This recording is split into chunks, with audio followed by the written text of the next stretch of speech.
If you please just state your name for the record, please. Sure. My name is Catherine Mancino. Good morning, Judge Daniels. My name is Catherine Mancino, and I've been asked by Mrs. Costello to read her statement, and she's still very emotional to read it herself. Jane and I have been friends since high school. We've shared a lot of joys and sorrows over the years. Our firstborn children, Christopher and Christina, were born just 6 weeks apart. We shared the joys of new motherhood and in good humor planned their futures together. We lost our daughter when she was just 6 months old to meningitis. I will never forget the love and support I received from Jane during that period in our life.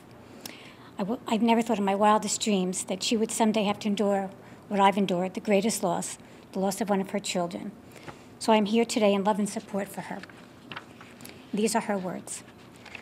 As parents, especially a mother, we never stop worrying about our children, no matter how old they are. As mothers of policemen and women, our worrying is magnified tenfold. Our worry for their safety is never ending as they're putting their lives on the line the minute they report for duty. I am now living my worst nightmare. My son Christopher killed in the line of duty, so vicious and brutal, so senseless. There is no greater loss than that of a parent losing their child, and losing Christopher the way I did is unfathomable, unspeakable. I struggle every day to keep going, knowing that I will never see or speak to my son again. This brutal crime has changed me and my life forever. A part of me died with Christopher on January 14th last year. There will always be a hole in my heart. I take comfort in recalling my memories of Christopher. I will cherish them for the rest of my life. That is something no one can take away from me. It is no secret that our relationship had some issues. What family doesn't have them? But we were working through them, and I thank God that we had that chance to reconnect. Now I have to live every day with the harsh reality that I will never see him again, see his smile, hear his voice, read his words through our emails, never see him through the different stages of his life.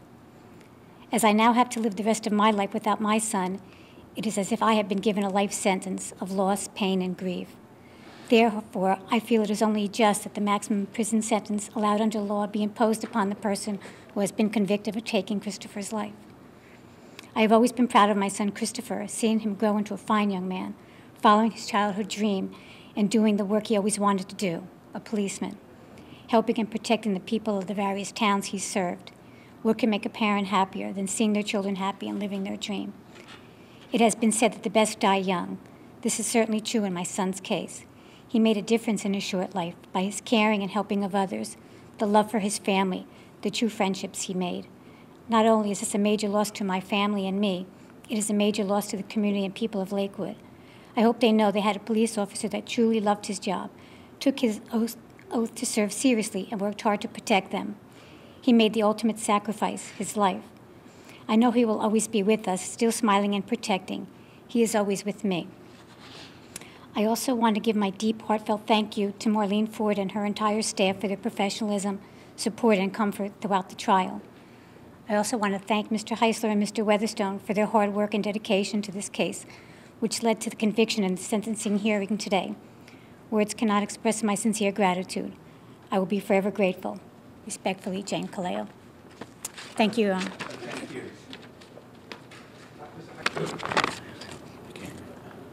My name is Adam Matlos. I'm 26 years old. In September 2010, I got the worst news of my life. My father, who was my best friend, died suddenly.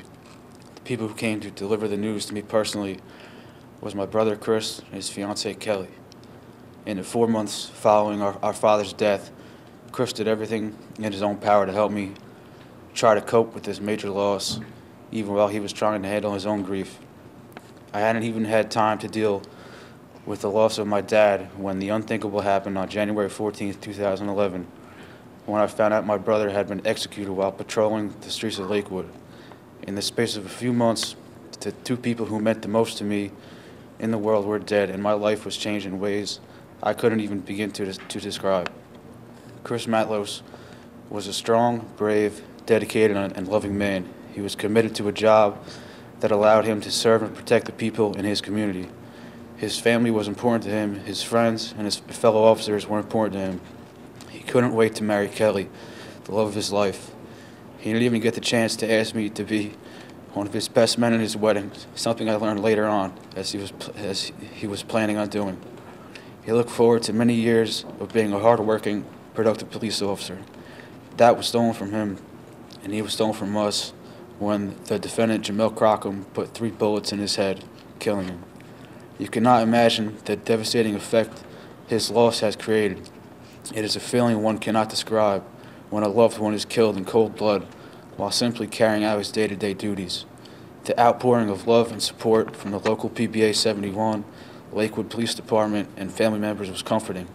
However, nothing can replace the sudden inability to confide in my brother, my mentor, my rock, my hero, and now my angel. Thank you for allowing me the opportunity to try and express my thoughts. Thank you, Mr. Mallows.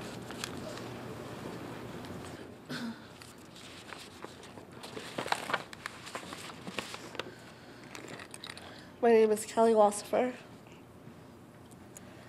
I'm actually very sick, which I have been since Chris has been killed. My mental and physical health has not been the same since January 14th. And I actually cannot believe I'm here right now. My wedding is less than a month away. I don't have time for this. I still need to make an appointment for my last dress fitting, make sure the flowers will be available on time.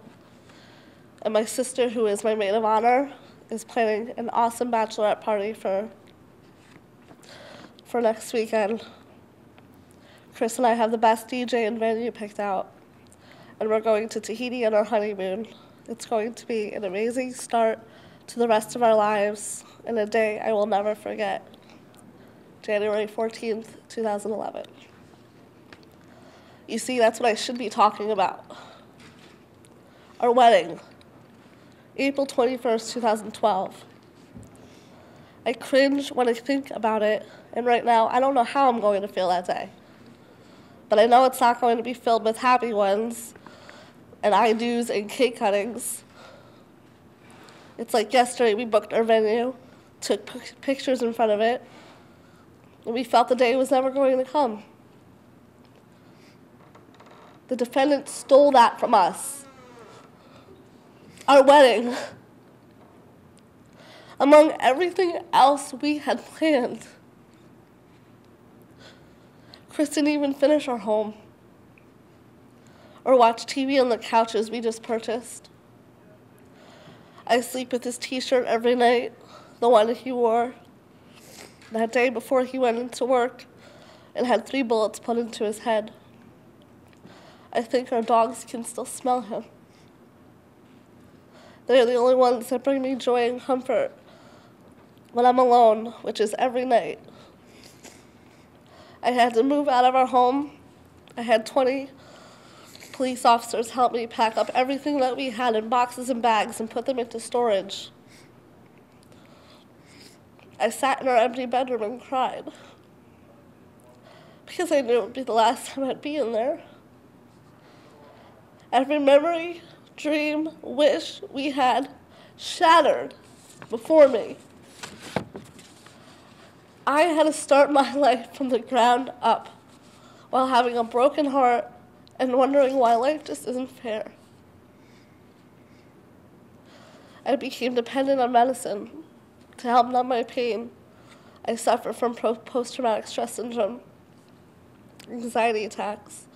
I can't count the number of times my mother had to sleep with me because she wasn't sure if I was going to wake up or not.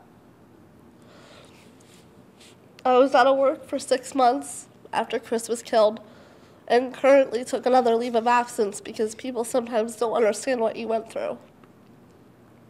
And they go on with their normal everyday lives and expect you to do the same.